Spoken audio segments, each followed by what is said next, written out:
One loud salawat, please. Allahumma salli ala Muhammad wa ala Muhammad wa ajil farajah. A'udhu billah min ash-shaytan ar-rajim. Bismillah ar-Rahman ar-Rahim. Alhamdulillahi Rabbil Alameen. بارئ الخلائق أجمعين باعث الأنبياء والمرسلين الذي بعد فلا يرى وقرب فشهد النجوى نحمده ونستعينه ونثني عليه ونؤمن به ثم الصلاة والسلام على أشرف بليته ومبلغ رسالاته العبد المؤيد الرسول المسدد المحمود الأحمد أبي القاسم محمد اللهم صل على محمد وعلى أهل بيته الطيبين الطاهرين عباد الله أوصيكم ونفسي بتقوى الله. We begin this first Friday khutbah by reminding all of you and myself to maintain the taqwa of Allah subhanahu wa ta'ala. We will continue with the discussion that the author of 40 hadith had on the topic of seeking knowledge. There was a narration that he shared from the sixth Imam who was quoting the prophets in which he spoke about the benefits and the implications of a person who seeks knowledge. And this hadith consisted of maybe 5 or 6 different statements from the Prophet. He said, "Man salaka tariqan yatlubu fihi ilman salaka Allahu bihi tariqan ila al-jannah." The one who embarks on a journey to seek knowledge, Allah subhanahu wa ta'ala will make this journey a path towards heaven for him. وَإِنَّ الْمَلَائِكَ لَتَدَعُ أَجْنِحَتَهَا لِطَالِبِ الْعِلْمِ رِضًا بِهِ. And the angels bring down their wings out of respect for this person who's seeking knowledge. They place their wings under his feet. وَإِنَّهُ يُسْتَغْفَرُ or يَسْتَغْفِرُ لِطَالِبِ الْعِلْمِ مَنْ فِي السَّمَاءِ وَمَنْ فِي الْأَرْضِ. Everything in the heavens and the earth, they ask for forgiveness for the one who is seeking knowledge. حَتَّى الْحُوتِ فِي الْبَحْرِ. Even the whale in the ocean or in the sea. وَفَضْلُ الْعَالِمِ عَلَى الْعَابِدِ. And the greatness that a person of knowledge has over a person who only carries faith with him, only worships Allah subhanahu wa ta'ala. كَفَضْلِ الْقَمَرِ عَلَى صَائِرِ النُّجُومِ. Is like that advantage that the moon has over the stars. As in when the moon, you compare it to the stars, it's not even comparable. لَيْلَةَ الْبَدْرِ. When the moon is full. وَإِنَّ الْعُلَمَاءَ وَرَثَةُ الْأَنْبِيَاءِ. And certainly people of knowledge are the inheritors and the heirs of the prophets. إِنَّ الْأَنْبِيَاءَ لَمْ يُوَرِّثُوا دِينَارًا وَلَا دِرْهَمًا. The prophets of God did not leave behind wealth for their people. وَلَكِنْ وَرَّثُوا الْعِلْمَ. But they left, in fact, knowledge for their people. فَمَنْ أَخَذَ مِنْهُ أَخَذَ بِحَظٍ وَافِرٍ. Whoever gains this knowledge, embraces this knowledge, then he has in fact gained a very important benefit. We spoke about these lines in the previous khutbah, وَإِنَّهُ يَسْتَغْفِرُ لِطَالِبِ الْعِلْمِ. How the narration says everything in the heavens and the earth asks for forgiveness for the one who is seeking knowledge. And we said that this line, though it might strike us as a metaphorical statement that the narration is making, that at the end of the day, everything in the heavens and the earth are happy, they're pleased with a person who's seeking knowledge. The author of 40 hadith said, no, this is not a metaphorical statement. This is a literal statement. And we spoke about how everything around us has a life and has a knowledge and it has conscious. And it's conscious in terms of what we do and what we say and the type of person that we are. The verses of the Quran say, وَلِلَّهِ جُنُودُ السَّمَاوَاتِ وَالْأَرْضِ. To Allah belongs the troops of the heavens and the earth. Well, if these creatures around us are not living, if they don't understand what's happening in the world around us, how are they the troops of Allah subhanahu wa ta'ala? You'll find a lot of mufassirin will tell you, when it comes to that verse, that the verse is telling you if you were to obey Allah subhanahu wa ta'ala, everything in the heavens and the earth will begin to assist you. And that if you disobey Allah subhanahu wa ta'ala, everything in the heavens and the earth will begin to work against you. So this means that everything in the heavens and earth has a life, it has knowledge, it has an understanding, has an awareness. This is why we shared this hadith from our beloved Prophet Muhammadin al-Mustafa salawatullahi wa salamu alayhi, in which he said, I used to see the cattle going from one point to another point before I had become a prophet. Allowed salawat, please. اللهم صل على محمد. Go ahead. One more loud salawat, please. اللهم صل على محمد وآل محمد وعجل فرجهم.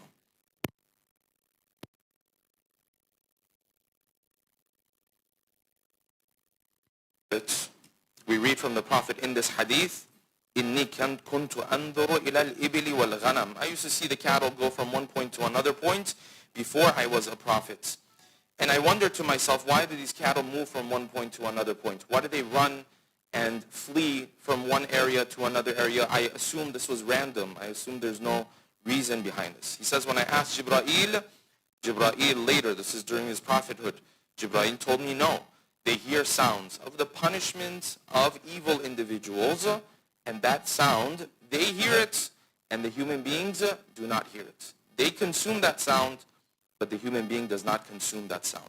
Therefore, they are living, they are breathing, they have a conscience. Okay, we're going to move on to the next line of this hadith. وَفَضْلُ الْعَالِمِ عَلَى الْعَابِدِ. The advantage that a person of knowledge has over a person of faith.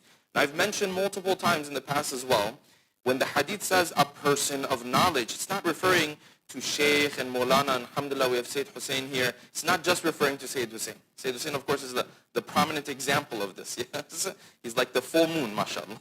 Yes? But it's saying anybody, anyone who is only a person of faith, who converts himself to a person of knowledge and faith. This person. Meaning any one of us who already carries faith in his heart, who's already abid, if he converts himself to a person who is alim and abid, he has faith and he has knowledge. This is what the narration is trying to tell us. He said, وَفَضْلُ الْعَالِمِ عَلَى الْعَابِدِ. The advantage that a person of knowledge has over a person of faith, كَفَضْلِ الْقَمَرِ عَلَى صَائِرِ النُّجُومِ. It is like the moon compared to the rest of the stars, لَيْلَةَ الْبَدْرِ, when the moon is full. Okay, so this hadith of the Prophet, of the sixth Imam, is comparing knowledge to light. The more knowledge this person carries, it's as if he carries more light with himself. That's the comparison that the hadith is making. When you look deeper into the Quran and into our narrations, you find the Ahlul Bayt and the Quran very frequently compared knowledge to light. Anywhere they spoke about light, in reality they were referring to the idea of knowledge. Where do we find this? We find this in the famous verse of the Quran. Allah subhanahu wa ta'ala says, Allahu nuru samawati wal ard. Allah is the light of the heavens and the earth. Yes? مَثَلُ نُورِهِ كَمِشْكَاتٍ فِيهَا مِصْبَاحٍ. The analogy of his light is like a niche in which there is a lamp. The hadith came to say that lamp is the lamp of knowledge that lies in the hearts of the prophets. So knowledge and light in our narrations, they always go hand in hand with one another. They're almost synonymous with one another. Why? Because what does light do? It clarifies. What does light do? It opens up the path in front of you so you know what you're supposed to do. It brings you out of being lost. It brings you out of confusion. Similarly, that is what knowledge does as well. And so the author of 40 hadith, he continues. He says when the hadith is saying the advantage of a person of knowledge to a person of faith is like the moon compared to the stars. The stars, they're not going to be able to clarify things too much.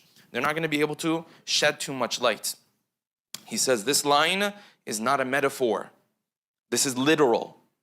Meaning that if you saw the reality of this world, you would see a person who carries knowledge with him. He has a light. And this light is so great that it clarifies for him and others where to go. Versus the person who only is a person of faith, his light is minimal. Maybe in the words of the author, it only opens up enough of a path just in front of his own steps.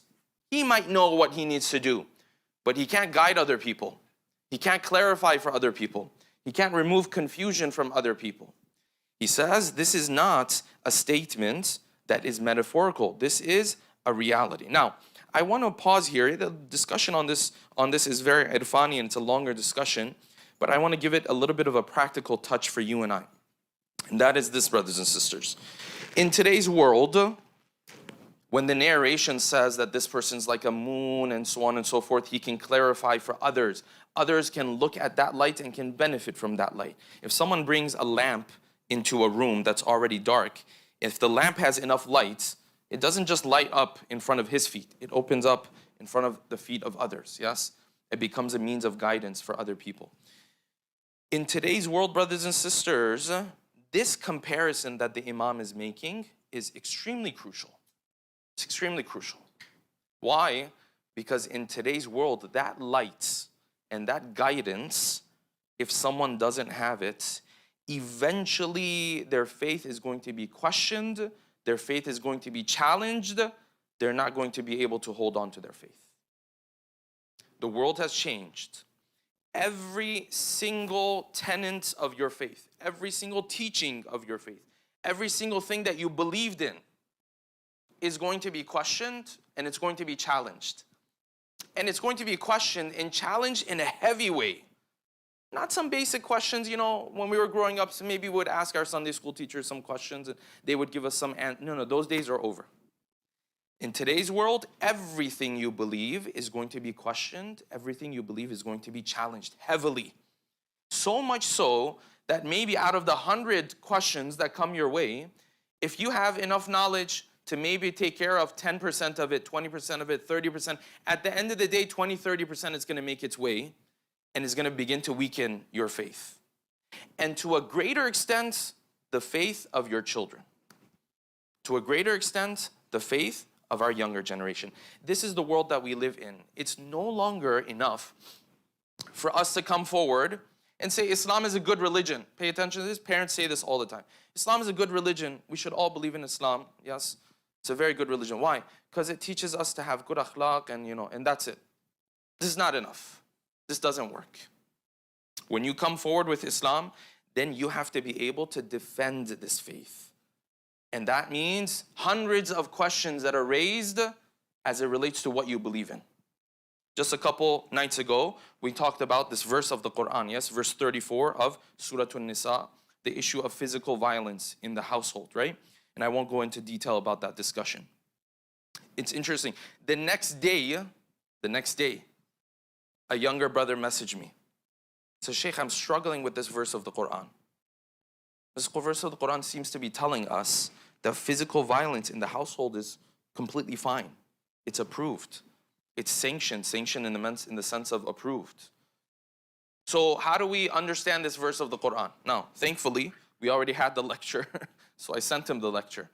The point being, every one of our beliefs is going to be challenged. It's going to be questioned. And as we're going through this path of life, we need that light ahead of us. Otherwise, we're going to be lost. This is the reality of our communities. Look at many times brothers and sisters will come to me in our community, other communities, say, Alhamdulillah, Muharram and Safar came around. Everyone from the community was attending the programs and everyone was benefiting from the center and all of that. And I always tell them, I say, for every person who shows up, there's 2 people who didn't show up. Why? Because they felt disconnected from the faith. And a big part of that is because when they were growing up, none of their questions were answered.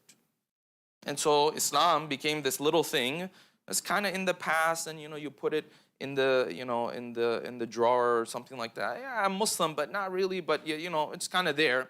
My parents are very serious about this stuff, but I grew up here, so things are different for me. This is what it turns out to be. So I'll give you guys this very clear example, right? I think this example will clarify for us exactly what I'm referring to. That it's not enough just to present what Islam says and then walk away. This doesn't work. So now you present Islam, you have to present it, number 1, beautifully, and number 2, you have to be able to answer questions and challenges and objections that are going to come your way. Yes? So, the birth of Lady Fatima, salawatullahi wa salamuhu alayha. Allahumma salli ala Muhammad.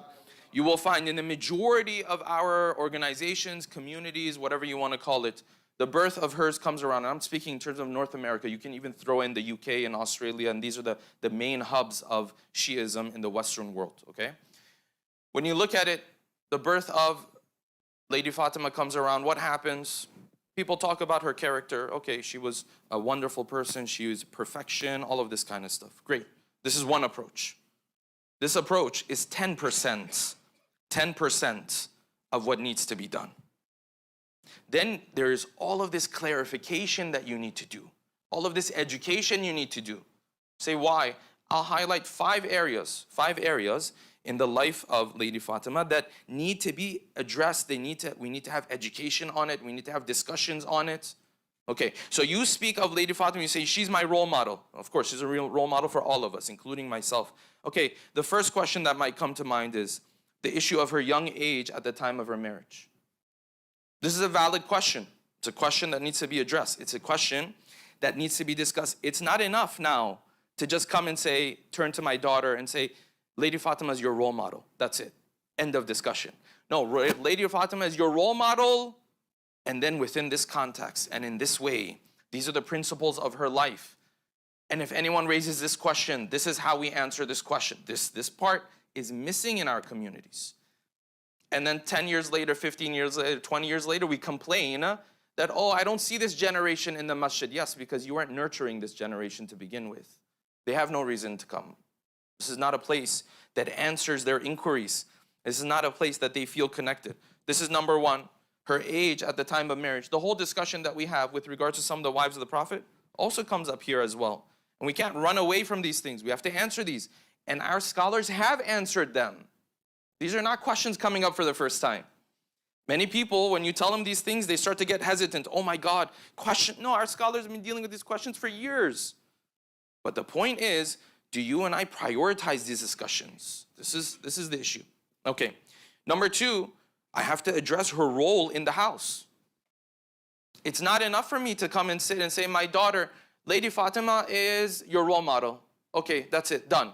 Okay, but her role seems to be playing out differently from the role of a woman in today's society. Where do we draw the line?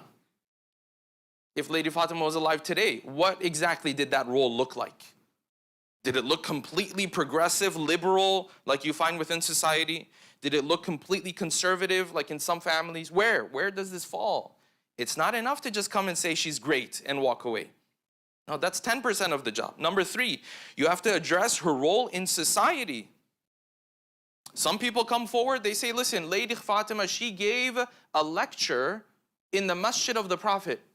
And this is word by word what I've heard from a speaker once. Word by word. He said, Lady Fatima gave a lecture in the masjid. So, this is the conclusion she walked away with, which I don't agree with. So, she was leading a revolution. So, our daughters should lead revolutions. This is one extreme. The other extreme is she played no role in society.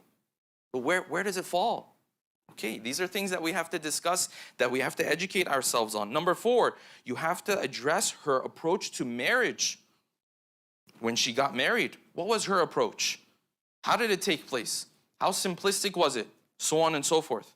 These are things that raise questions as it relates to, I'm a 20-year-old today, and this person says, I want to get married. How can they learn and benefit from the role model that is Lady Fatima within today's context?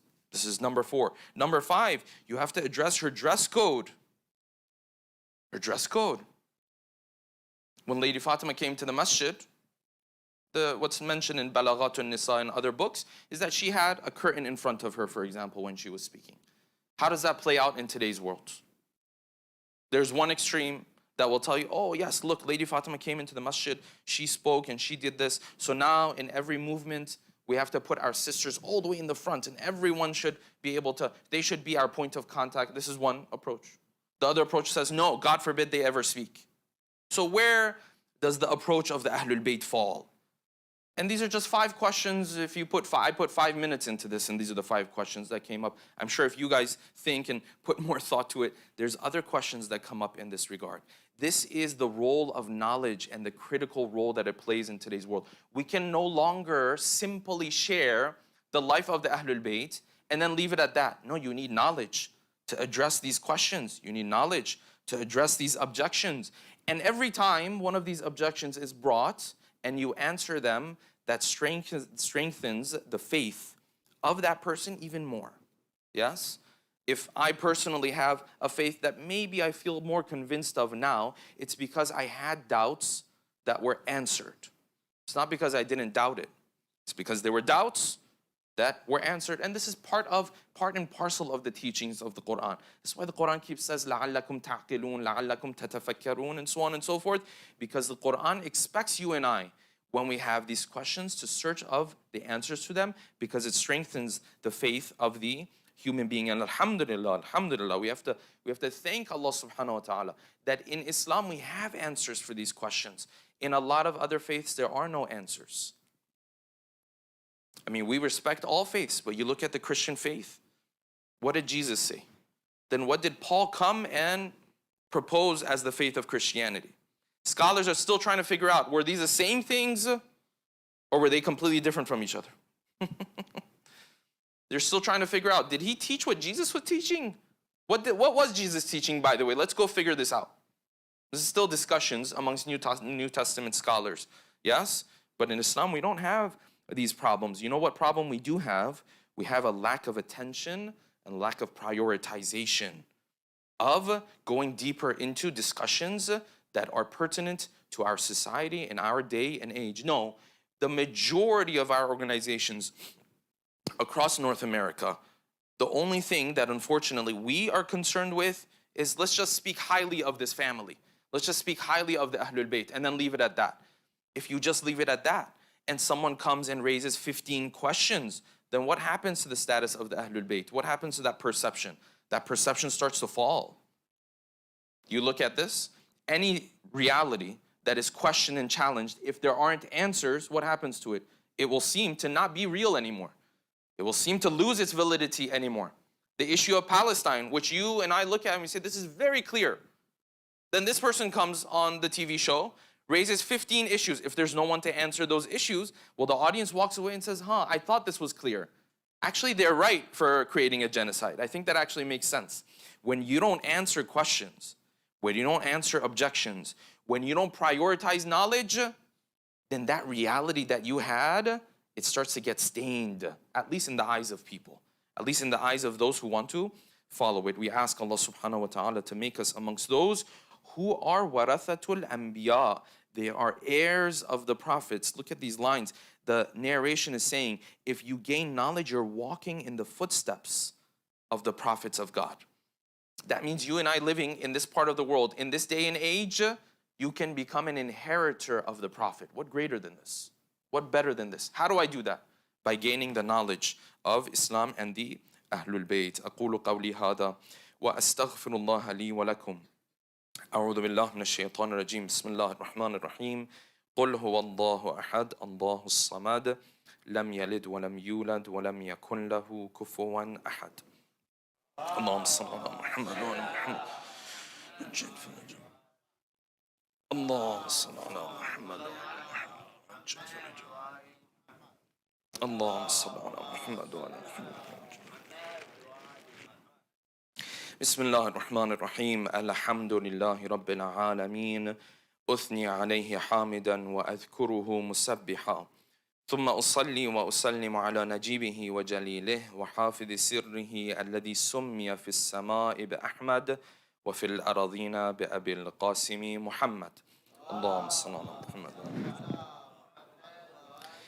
اللهم صل وسلم على علي أمير المؤمنين وفاطمة الزهراء سيدة نساء العالمين وعلى سبطي نبي الرحمة وإمامي الهدى الحسن والحسين سيدي شباب أهل الجنة وعلى علي بن الحسين ومحمد بن علي وجعفر بن محمد وموسى بن جعفر وعلي بن موسى ومحمد بن علي وعلي بن محمد والحسن بن علي والخلف الهادي المهدي حججك على عبادك وأمنائك في أرضك. صلوات. اللهم صل على محمد وعلى اللهم اغفر للمؤمنين والمؤمنات. عباد الله أوصيكم ونفسي بتقوى الله. We begin this first Friday khutbah by reminding all of you and myself to maintain the taqwa of Allah subhanahu wa ta'ala. We ended with the tafsir of Surah Al-Waqi'ah in the previous week, and inshallah this week we'll move on to the tafsir of Surah Al-Qaf. Of course, as the name denotes, Surah Al-Qaf begins with the word or the letter Qaf, and this is the huruf muqatta'a that we find at the beginning of a number of different surahs of the Quran. scholars in reality don't know exactly what these letters refer to. They have a multitude of different opinions. Of those opinions is that Allah subhanahu wa ta'ala was trying to demonstrate to the human being that it is these simple letters that I use to create these verses of the Quran.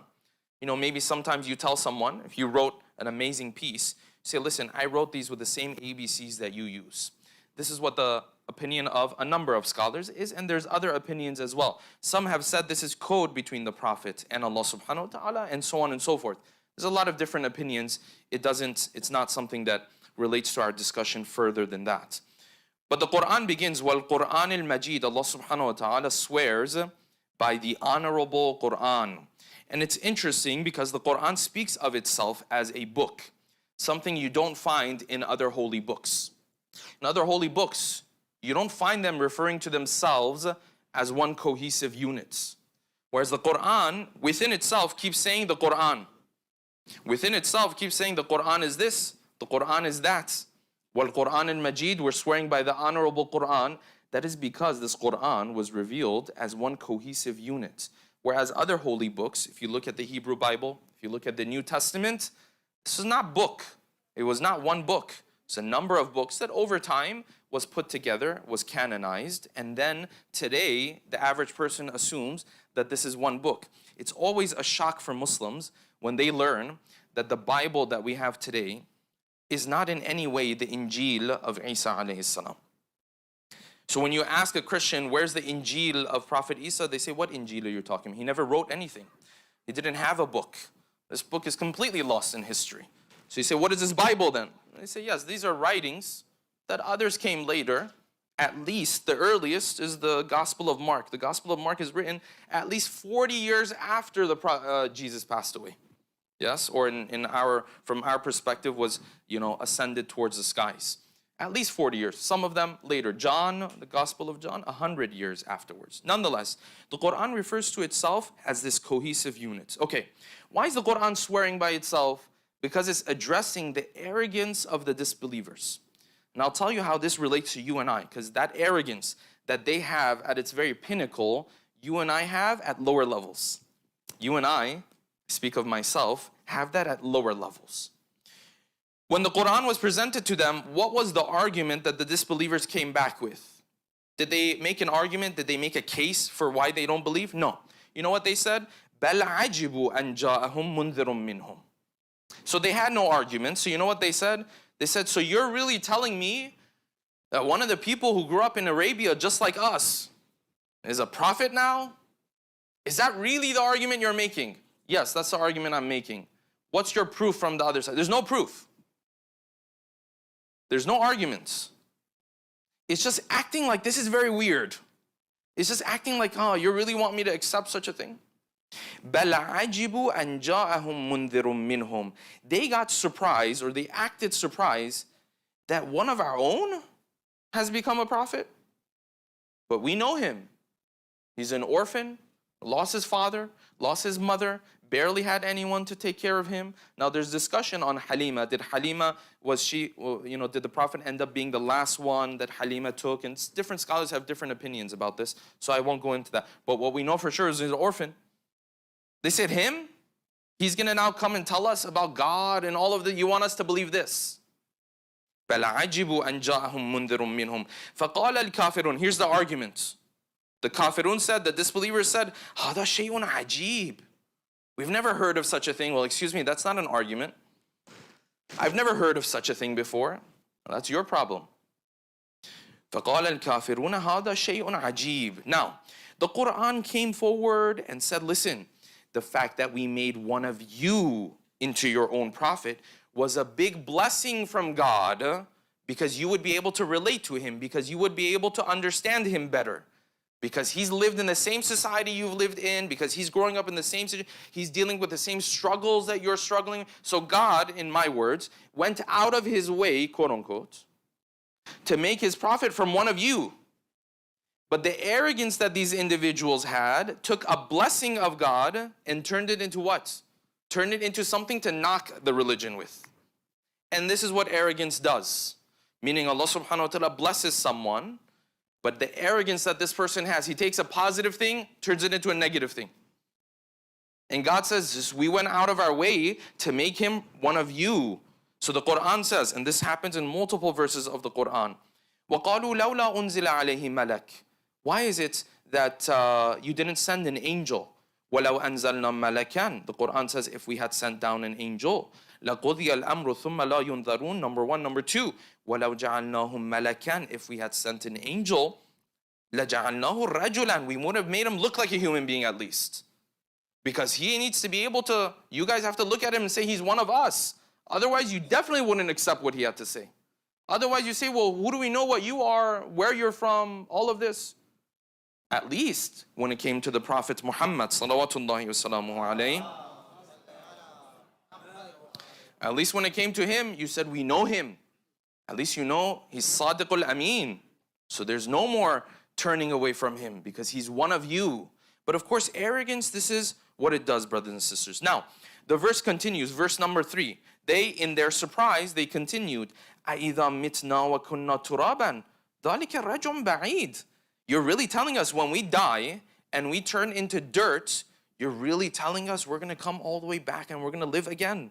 So where's the argument? There's no arguments. There's just, oh, this sounds weird.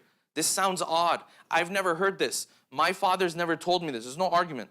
This is pure arrogance. Now, this arrogance that the kuffar had, that was at the very pinnacle, you and I have in our hearts in our own way. You know how you look at this and you say, this is ugly. This is ugly that a human being, the truth is presented to him, but he's not willing to accept it. So he comes up with weird arguments to try to prove his own point. But he's not willing to just sit there and say, you know what, you're right. And this is that arrogance that we have in our own lives. That because this person is saying this, I'm going to disagree with them. I don't care. Our elders have this in their own way. Our youngsters have this in their own way. So this elder, if someone his own age, for example, came and told him something, he said, yes. Did you hear what Bai said? Bai said, this is this. Okay. But if a 15-year-old comes and tells him, let's go better, what do you know? You don't know anything about anything. You don't have experience, go. This is very lower levels of the same arrogance, yes? Then our youth have the same arrogance too. Because if their parents tell them something, say, oh, you don't know, you don't understand, you're not from our generation, so on and so forth. Now, if his buddy comes and tells him, he says, man, bro, what is the insight that you have? So mashallah, he learns more from TikTok than he learns from the 60 years of his parents' life. Why? Because on TikTok, it's some other immature, young 15-year-old who's talking to him. So oh yeah, so you're so relatable. This is, at the core of it, there is arrogance here. That I'm not willing to accept this. I'm only willing to accept it if it comes from the person that I want it to come from. Now, this is the minimal level that you find within our lives. You take this to the pinnacle, it becomes the arrogance of the kuffar, who used to say, oh no, if a rich person from our community had brought the Quran, we would have accepted it from him. But I mean, this person, orphan, poor, look at his life, we don't even know, where he comes from and so on and so forth. This person, they said, why didn't the Quran be revealed على رجل من القريتين عظيم, from Mecca or from Taif? Why didn't God choose like one proper person to bring his message? Why him? This was their problem. But the roots of that arrogance lies within our lives as well. And this is a lesson for you and I. So he knows he's wrong, but he doesn't want to apologize to her. She knows she was wrong, but she doesn't want to apologize to him. She wants to continue, or he wants to continue, and this is the same kufr. This is the same kibr. This is the same arrogance, except this one is magnified.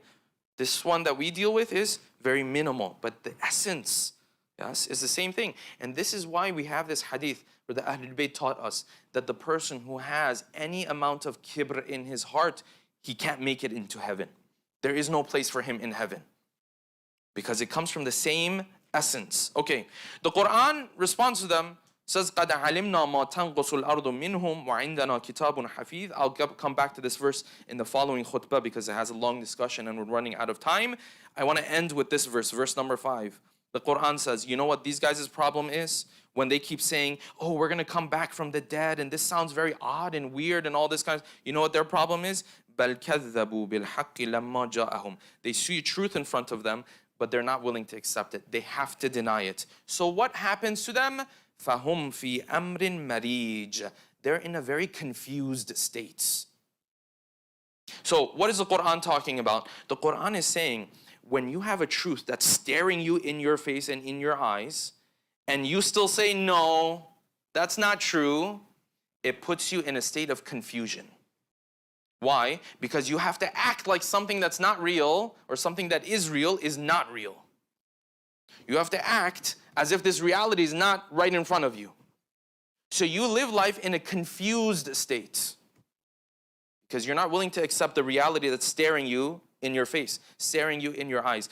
And it's interesting because today, with the genocide that's taking place, this is exactly what you see when you see these politicians doing interviews. When the reality is right there in front of them, but he doesn't want to accept it. But he wants to act like, no, there's no such a thing as happening. And you see the confusion on their faces. And you see the confusion in their words. Why? Because he can see it so clearly. But he has to act like he doesn't see it. This is what the Quran was referring to. 1400 years ago in that way, today in this way. The Quran says about these individuals, فَهُمْ فِي أَمْرٍ مَرِيجٍ. They are in a confused state. They see families getting bombed in front of them. Yes? They see everything. But the moment you say, okay, you've condemned everything on earth. I mean, you've condemned at this point the plants and I don't know, the rocks and the clouds and everything. You've condemned everything, yes? Will you also condemn this government? He says, no. But I thought the standards were the same standards. No, they're not the same standards. This one is defending itself. But it killed 9,000 children. Oh, that doesn't matter. And this is what the Quran was referring to. This is how ugly this looks. Yes? And I'll say this for myself as well. That when you see the ugliness of arrogance at its highest level, this should be a lesson for you and I in our personal lives to uproot it from our own souls. When you're arrogant, you and I, at a much lower level, are acting like these kuffar. At a much lower level, of course. But we're acting like these kuffar. Its essence is the same thing. Arrogance is the same thing. What got them into trouble? They weren't willing to accept the truth. And so if my child comes and tells me something, and I'm not willing to accept the truth, the essence is that same thing. I don't want to be associated with that group. When the truth is presented to you and I, let us accept the truth. It's bitter. Let us accept it. Let me apologize. Let me come forward and say I was wrong, and you will see how much more blessed our lives will be, inshallah. أقول قولي هذا وأستغفر الله لي ولكم. أعوذ بالله من الشيطان الرجيم. بسم الله الرحمن الرحيم. والعصر إن الإنسان لفي خسر إلا الذين آمنوا وعملوا الصالحات وتواصوا بالحق وتواصوا بالصبر.